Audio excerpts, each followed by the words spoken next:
하겠습니다. 우리 곁에 있는 가족들, 형제자매들 한번 인사하고 축복하겠습니다. 예수님의 이름으로 사랑합니다. 예수님의 이름으로 축복합니다. 사랑합니다. 축복합니다. 네, 오늘 오늘 우리 말씀 함께 보도록 하겠습니다. 오늘 말씀은 사도행전 2장 42절 한 절 말씀입니다. 다 같이 봅니다. 시작. 저희가 사도의 가르침을 받아 서로 교제하며 떡을 떼며 기도하기를 전혀 힘쓰니라. 아멘. 네, 한 달 전만 해도 이 코로나 사태가 끝나가고 또 사회와 교회가 정상을 찾나 했더니 다시 이렇게 어려움들을 겪고 있습니다. 자, 이런 때일수록 더욱 정신을 차리고 힘을 내야 하는데 더 힘이 빠지고 침체된다는 분들도 많습니다. 그렇다면 이 코로나 사태가 끝나면 모든 것이 다 정상으로 돌아갈 수 있을까요? 아닙니다. 육적으로는 몰라도 영적으로는 아니라고 봅니다. 왜냐하면 제 주위의 많은 목사님들은 코로나 사태가 끝나도 교회로 돌아오지 않을 성도들이 절반은 넘을 것이다 이렇게 예상하고 있습니다. 왜 그럴까요? 어떤 분들은 온라인 예배에서 듣는 이 대형교회 목사님 설교가 자기 교회 목사님보다 낫다고 하시는 분도 있고, 또 아니면 헌금하기 싫은데 그냥 온라인으로만 드리게 되니까 편하고 좋다. 또 아니면 교회 가도 꼴 보기 싫은 사람들도 있는데 안 봐서 좋다. 이런 이야기를 하는 분들이 있더라고요. 표면적으로야 이런 것들이 이유가 될 수 있습니다. 이런 것들 때문에 이제 다시 교회로 안 돌아올 분들이 절반 정도 된다는 것이, 하지만 절대로 이것은 근본적인 이유는 아니라고 봅니다. 이런 이유들은 예수님이 공생의 시절 들려주셨던 이 알곡과 가라지 비유를 기억하실 겁니다. 그 말씀을 가만 생각해 보면 하나님을 상징하는 어떤 농부가 있었죠. 그때 이 일꾼들과 함께 밭에 좋은 씨앗을 심어 두었습니다. 그런데 싹이 날 때 보니까 자기들이 심지도 않은 수많은 가라지가 함께 자라고 있는 것을 봅니다. 이 가라지라는 것은 다들 아시겠지만 이 밀이나 보리처럼 생겼는데 막상 알갱이는 하나도 없는 참으로 놀라운 잡초입니다. 이 페이크죠. 자, 이것이 밭에 함께 자라게 되면 당연히 이 알곡이 가져가야 될 영양분을 빼앗아서 한 해 농사를 망칠 우려가 큽니다. 자, 알고 보니까 이것은 하나님 나라의 원수인 사탄마귀가 몰래 와서 밭에 가라지를 덧뿌리고 갔기 때문이었습니다. 자, 그런데 원수 마귀가 이런 짓을 벌일 수 있었던 시점이 중요합니다. 함께 보겠습니다. 시작. 사람들이 잘 때 그 원수가 와서 곡식 가운데 가라지를 덧뿌리고 갔더니. 언제라고요? 사람들이 잘 때. 그렇습니다. 사단 마귀가 와서 가라지를 덧뿌리고 갔습니다. 우리의 예배, 기도회, 성경 공부, 구역 모임, 신방 등 이 교회의 공식적인 영적 활동들이 멈춰 있을 때가 위기라는 이야기입니다. 자, 이런 때 영적으로 잠이 든다면 사탄 마귀가 몰래 와서 가라지를 뿌리고 갈 것입니다. 그러니 영적 농사를 망친 교회들이 코로나 사태가 끝나도 교회로 돌아오지 않을 성도들이 절반은 넘을 것으로 이렇게 예상할 수밖에 없는 거죠. 자, 그렇다면 우리는 어떻게 해야 할까요? 당연히 영적인 잠이 들어서는 안 됩니다. 혹시 벌써 잠들어 있는 분들이 있다 하더라도 속히 깨어나서 더 이상 원수 사탄 마귀가 가라지를 뿌려서 하나님의 알곡인 여러분들을 망칠 수 없도록 만들어야 합니다. 자, 이 일을 위해 우리는 앞으로 몇 주 동안 초대교회 이후에 교회의 4가지 기초라고 불리는 사도행전 2장 42절 말씀을 살펴볼 겁니다. 4가지 기초는 말씀, 성도의 교제, 성찬, 기도, 이것을 사도행전 2장 42절이 말씀하고 있는데요. 자, 이 말씀들을 통해서 우리가 어떻게 영적으로 잠들지 않고 주님 주신 사명을 감당하며 알곡으로 살아갈 수 있을지를 깊이 살펴보려는 것입니다. 그래서 오늘은 그 첫 시간으로서 성도의 교제에 대해서 우리는 하나님의 성전이라는 주제로 함께 은혜를 나누도록 하겠습니다. 함께 봅니다. 시작. 성도의 교제 말씀 봅니다. 시작. 저희가 사도의 가르침을 받아 서로 교제하며 떡을 떼며 기도하기를 전혀 힘쓰니라. 네, 저 말씀해 보시면 조금 전 제가 말씀드렸던 가르침 제 말씀이고요. 또 서로 교제 있죠. 떡을 떼며가 성찬입니다. 또 기도, 기도하기를 전혀. 이 네 가지 말씀을 이제 몇 주 동안 함께 보면서 은혜를 나눌 텐데요. 자, 처음 교회가 생기던 시절에 사람들은 교회에서의 공동생활을 코이노니아라고 불렀습니다. 자, 이것은 헬라어로 교제, 친교 이런 말이고요. 우정을 나눈다는 뜻으로 그 시대에 아주 널리 쓰이던 말입니다. 이것이 교회의 우리 공동체 모임을 뜻하게 된 이유를 가만 생각해 보면 처음 교회가 생겼을 때는 교회 건물을 따로 두지 않았습니다. 이 각 가정이나 유대교의 회당, 그때 그렇게 백첩받지도 않았을 때니까, 또 예루살렘 성전에 여러 공간들, 성전이 무지무지 큽니다. 그래서 그것들을 이용해서 성도들의 모임, 곧 성도의 교제를 중심으로 교회가 처음에 이루어졌기 때문에 저렇게 사회에서 친분, 교제를 말하던 코이노니아라는 단어를 교회에다가 썼던 겁니다. 하지만 이 코이노니아라는 교인들의 모임은 순식간에 대단히 조직적이고 체계적인 공동체로 발전하게 됩니다. 이 예수님의 12제자들이 조직을 이끌고 또 성도들은 배우며 전도하고 재산을 서로 나눠주는 등 강력한 신앙 공동체의 모습을 이루었기 때문입니다. 하지만 이뿐만이 아닙니다. 훨씬 더 중요한 것이 있는데요. 우리가 지금 생각해봐도 정말 이거는 혁명적이라고 볼 수밖에 없는데, 교회가 바로 당시의 예루살렘 성전을 대체하는 것과 같은 모습을 보여주었습니다.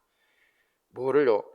성도들의 교제, 성도들의 모임이라고 하는 이 공동체가 예루살렘 성전을 대체한다고요. 지난주도 말씀드렸죠. 유대인들이 절대 이제 자기들에게서 이제 빼앗을 수 없는 최강의 세 가지로 생각하는 것, 반드시 있어야 되는 것, 유대인으로서의 혈통, 아브라함 자손. 두 번째 뭐였습니까? 모세의 율법. 세 번째가 바로 예루살렘 성전이었거든요. 근데 그 예루살렘 성전 기능을 교회가 통째로 대체해 버리는 겁니다. 혁명적이죠. 자, 여기에는 두 가지 대형 사건이 있는데요. 같이 볼까요? 시작. 불같은 성령 강림 말씀 봅니다.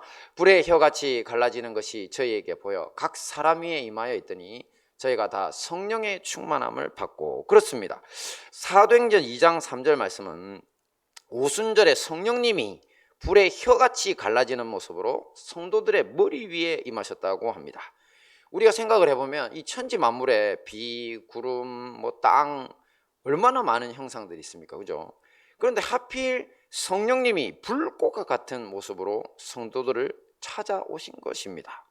이유가 뭔가 생각을 해봐야죠. 이유는 뭐냐면 구약 성경을 말씀을 통해서 살펴보시면 하늘에서 내려온 불이라고 하는 관점, 성령이 하늘에서 내려온 불이잖아요. 구약 성경에 나타난 하늘에서 내려온 불은 사실 그 시초가 바로 성막, 성전의 원래 원형이죠. 이제 성전 건물로 짓기 전에 큰 텐트에다가 이 성소를 만들었던 그 성막, 그 성막들에 하나님 앞에 예배드리고 제사드리는 이런 번제단이 있었는데 그 번제단이 시초입니다. 함께 볼까요? 시작. 모세와 아론이 회막에 들어갔다가 나와서 백성에게 축복하며 여호와의 영광이 온 백성에게 나타나며 불이 여호와 앞에서 나와 단 위에 번제물과 기름을 사른지라 온 백성이 이를 보고 소리 지르며 엎드렸더라. 아멘. 어떻습니까? 지금 말씀에서 보시는 것처럼 구약 성경의 번제단 위에 임한 불은요, 처음 저렇게 성막을 세워서 모세와 아론이 백성을 축복할 때 나타났습니다. 어떻게? 바로 하늘에서 하나님이 직접 내려주신 불입니다. 사람들이 도구를 가지고 손으로 피운 것이 아니라는 겁니다. 하늘로부터 임한 이 불을 보고 백성들이 너무 놀라 소리 지르고 땅에 엎드리는 장면까지 보이죠. 자, 이때 여호와 하나님은 자신이 하늘로부터 직접 내려주신 이 번제단의 불을 절대로 24시간 앞으로 영원히 꺼지지 않도록 잘 간직하라고 명령하셨습니다. 제사장들은 이 번제단의 불을 가지고 죄를 용서받기 위한 제사, 또 감사의 제사 이런 것들을 드렸고, 또 성막안 기도의 향연을 위한, 우리 지난번에 한번 봤었죠, 분향단. 그 분향단의 불도 반드시 이 번제단의 불을 이용해서 피워라, 이렇게 말씀을 하셨습니다. 자, 그런데 이제 예수님의 부활 승천과 오순절 사건 이후에 이 모든 것이 바뀌었다는 겁니다. 자, 어떻게 해요? 함께 봅니다. 시작. 우리는 살아계신 하나님의 성전이라. 네, 이 말씀은 지난주 나는 하나님의 성전이라는 주제에서도 이미 확인한 겁니다. 그죠?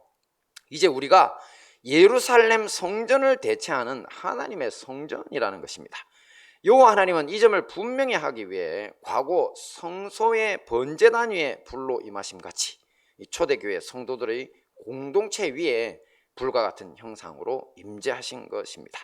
구약의 제사장들은요, 이 양과 염소와 같은 짐승의 피로 그것들을 가지고, 그 제물을 가지고 번제단에서 희생 제사를 지내며 불완전하게 남아 백성들이 죄를 용서받을 수 있도록 도와드렸습니다. 하지만 이제 모든 교회와 성도들은 오순절 사건 이후 우리 공동체 위에 임하신 성령의 번제단에서 예수님의 보혈로 완전하게 죄의 용서를 받습니다. 할렐루야. 그리고 이 불을 가지고 우리 삶에, 우리 공동체에 임하신, 이 번제단에 임하신 성령의 불을 가지고 회개와 감사 또 소망의 제사를 함께 올려드리고 있는 것입니다. 대단히 놀라운 것이죠. 이것이 바로 우리가 예루살렘 성전을 대체했다고 하는 한 가지 근거가 되고요. 그 다음에 두 번째입니다. 함께 봅니다. 시작. 위험한 거룩함. 네, 이게 무슨 말인가? 거룩한데 위험해요. 자, 교회가 예루살렘 성전을 대체하게 됐다는 두 번째 사건은요, 바로 아나니아와 삽비라 사건입니다. 이 두 사람은 부부로서 초대교회 신자가 되었더랬습니다. 당시 초대교회는 성도들이 자신의 재산을 팔아 교회에 내고 또 서로의 필요를 채워주는 공동체를 만들어가고 있었습니다. 이 부부도 역시 이 일에 참여했지만 돈에 욕심이 생기고 맙니다. 그래서 자신들이 팔았던 땅의 일부를 감춰두고 나머지만 사도들의 발 앞에 가져다 놨습니다. 자, 이로 인해 사도 베드로를 통한 성령님의 책망을 받습니다. 성령이 직접 사도 베드로를 통해서 책망하시고 두 사람이 모두 그 자리에서 죽고 맙니다. 혼이 떠나갈 거라고 했는데 그 자리에서 적사하고 말았죠. 신학자들은 이런 것을 위험한 거룩함이라는 용어로 부릅니다. 이 하나님의 임재와 영광이 인간들의 악을 친히 징계하실 만큼 너무나 크고 두렵게 인간의 세상에 나타나는 현상입니다. 구약 성경에서 이러한 위험한 거룩함의 사건이 아주 유명한 사건들이 이제 대표적인 사건이 한 세 가지 정도 됩니다. 첫째가 바로 나답과 아비후 사건입니다. 자, 이들은 다름 아닌 대제사장 아론의 아들들, 첫째 아들, 둘째 아들, 장남, 차남입니다. 제사장들이죠.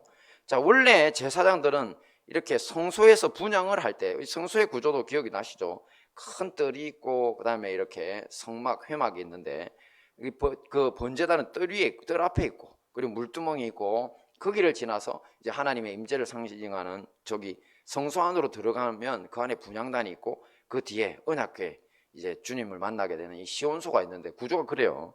그런데 이 제사장들은 성소에 늘 들어가 가지고 언약궤가 있는 저기 시온소 쪽에는 1년에 한 번밖에 대제사장이 못 들어가지만 매일 제사장들은 그 안에 들어가서 분향단에 불을 피워야 됩니다. 그 기도를 상징하는데, 근데 제가 앞에서 말씀을 드렸죠. 하나님의 명령은 반드시 번제단, 하나님 하늘에서 내려주신 그 번제단의 불씨를 받아서 들어가서 이 분향단에 불을 붙여야 되거든요.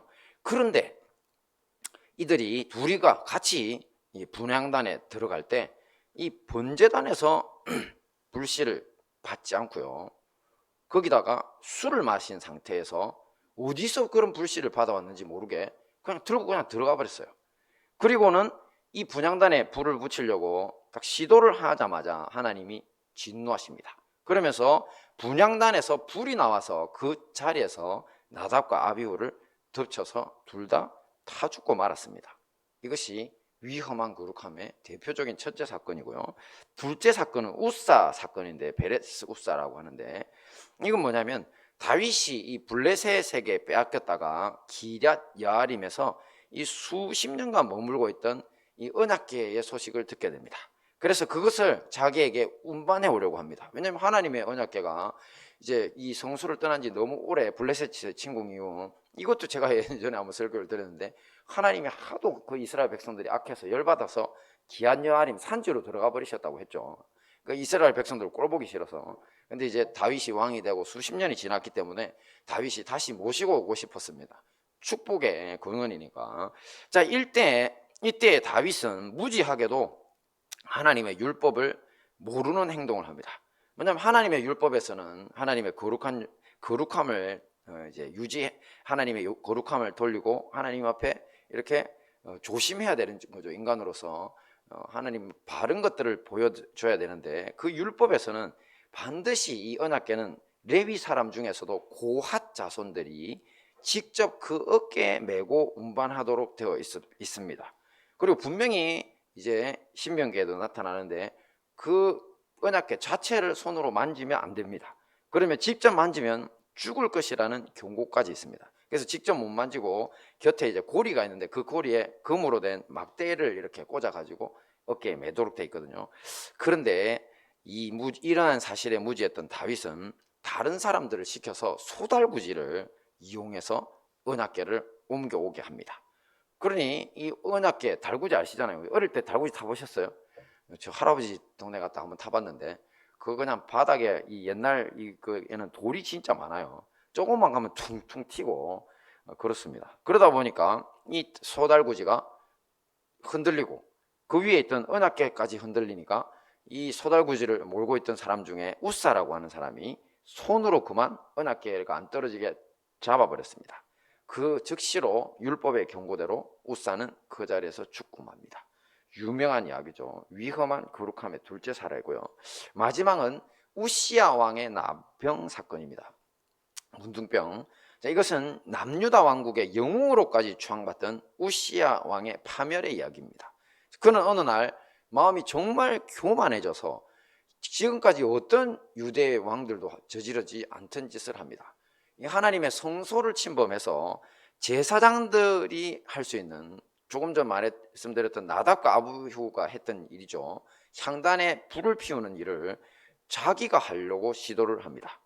자, 그 소식을 듣고 놀란 제사장들이 뛰어가서 왕을 말리니까 이제는 제사장들을 죽일 것처럼 분노를 터뜨립니다. 그 순간 우시야의 이마에서부터 몸 전체로 이 나병이 퍼지면서 성소에서 쫓겨나고 왕의 지위도 박탈당하고 별궁에 갇힌 채 쓸쓸하게 생을 마감하고 맙니다. 이렇게 이 세 가지 모두 성전과 성물에 대한 것으로, 하나님의 성전에는 하나님이 함께 하시며 그분의 거룩함을 욕되게 하는 모든 자들에 대해서는 무서운 징계가 있다는 것을 보여주는 사건입니다. 그래서 이런 걸 뭐라고 부른다고요? 위험한 거룩함. 그런데 이 위험한 거룩함이 바로 초대교회 공동체에서 아나니아와 삽비라 사건을 통해 교회 공동체에서 나타난 것입니다. 자, 이것을 볼 때 여호와 하나님의 거룩과 그 영광이 예루살렘 성전에서 초대교회 성도들의 교제로, 성도들의 공동체 생활로 옮겨오게 되었다는 것이 분명하다는 사실을 알 수 있는 거죠. 자, 지금까지 보신 것처럼 교회 공동체 교제로서의 모든 활동은요, 단순한 종교 활동이 아닙니다. 그리고 친교 모임은 절대로 아니고요, 오직 거룩하신 하나님의 성전을 대체하기까지 하는 거룩한 모임인 것입니다. 자, 그렇다면 우리가 앞에서 봤던 이 말씀들을 우리의 삶에 적용해 보겠습니다. 어떻습니까? 우리는 초두에서 예배, 기도회, 성경 공부, 구역 모임, 신방 등 교회의 공식적인 영적 활동들이 멈춰 있을 때, 우리가 영적으로 잠이 든다면 어떻게 된다 그랬죠? 사탄 마귀가 와서 가라지를 뿌리고 또 하나님 나라의 알곡인 우리들을 망쳐 놓을 것이라고 했습니다. 그렇다면 오늘 말씀들을 우리에게 어떻게 적용해야 우리가 영적으로 잠들지 않을 수 있을까요? 첫째, 뭐라고 했습니까? 성령 안에서 한 번제단을 공유하고 있다고 그랬죠, 우리가.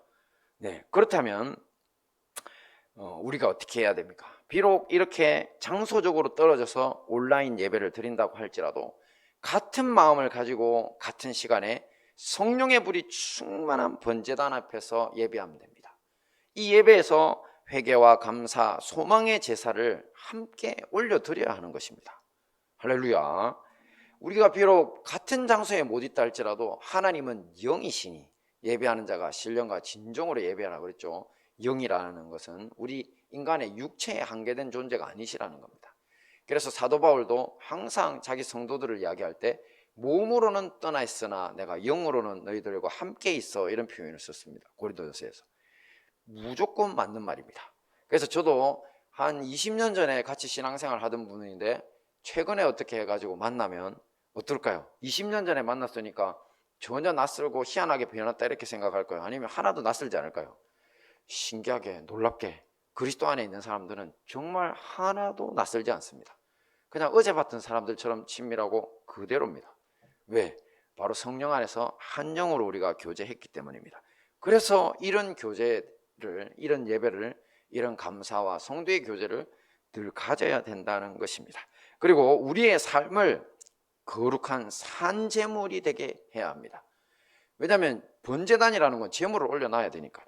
그 성령의 번제단 위에 그 불 위에다가 나를 올려놓고 하나님께 드리기에 힘을 써야 합니다. 좀 더 쉬운 말로는 우리 평소 생각, 말, 행동 모두를 성령님의 인도하심에 맡겨서 하나님이 기뻐하시는 삶을 살도록 해야 한다는 것입니다. 자, 그 다음 두 번째, 위험한 거룩함이 우리에게 존재한다 그랬죠. 그럼 이 위험한 거룩함을 우리의 삶에 적용하면 우리는 어떻게 살아야 합니까?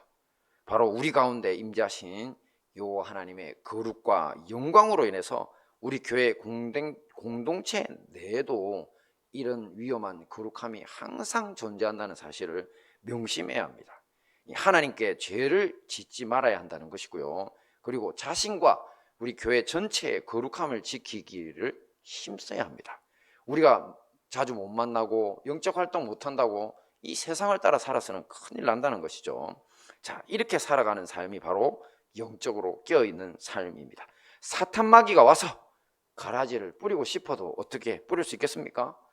잠이 안 듣는데 어떻게 뿌려요? 그렇죠? 이렇게 하나님의 번제단과 위험한 거룩함에 대한 각성으로 늘 깨어있는데 절대 뿌릴 수 없게 되죠. 자, 이 모든 말씀으로 거룩한 하나님의 성전된 공동체로 승리하시는 우리 행복한 다니엘 교회와 형제교회 성도님들 되시기를 축원합니다. 아멘.